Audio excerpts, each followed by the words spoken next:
Frontier, Conquest, and Accommodation, A Social History of Cyrodiil, by the University of Gwilym Press, 344 of the Third Era.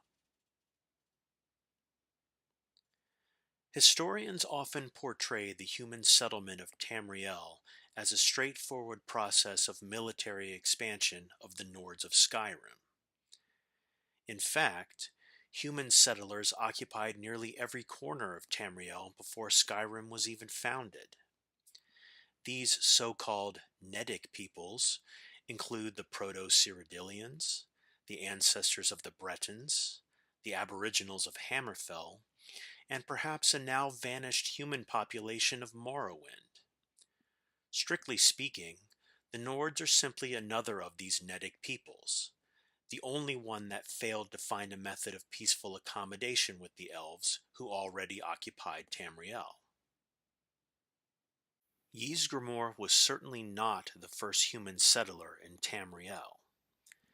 In fact, in Fleeing Civil War in Atmora, as the Song of Return states, Ysgramor was following a long tradition of migration from Atmora.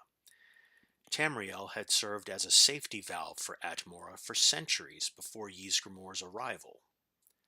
Malcontents, dissidents, rebels, landless younger sons all made the difficult crossing from Atmora to the new world of Tamriel. New archaeological excavations date the earliest human settlements in Hammerfell, High Rock, and Cyrodiil at 800 to 1000 of the Merethic era, centuries earlier than Ysgramor, even assuming that the 12 Nord kings prior to Harald were actual historical figures.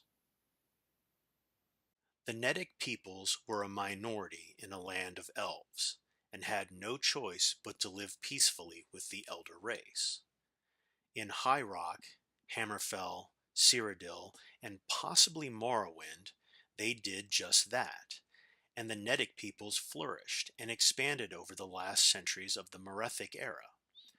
Only in Skyrim did this accommodation break down, an event recorded in the Song of Return. Perhaps, being close to reinforcements from Atmora, the Proto-Nords did not feel it necessary to submit to the authority of the Skyrim elves.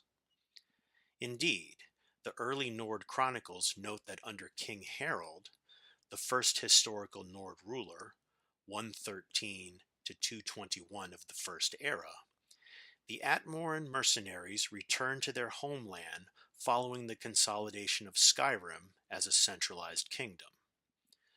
Whatever the case, the pattern was set. In Skyrim, expansion would proceed militarily, with human settlement following the frontier of conquest, and the line between human territory and elven territory was relatively clear. But beyond this zone of conflict, the other Nedic peoples continued to merge with their elven neighbors. When the Nord armies of the First Empire finally entered High Rock and Cyrodiil, they found Bretons and Proto-Cyrodiils already living there among the elves. Indeed, the Nords found it difficult to distinguish between elf and Breton. The two races had already intermingled to such a degree. The arrival of the Nord armies upset the balance of power between the Nedic peoples and the elves. Although the Nords' expansion into High Rock and Cyrodiil was relatively brief, less than 2 centuries, the result was decisive. From then on, power in those regions shifted from the elves to the humans.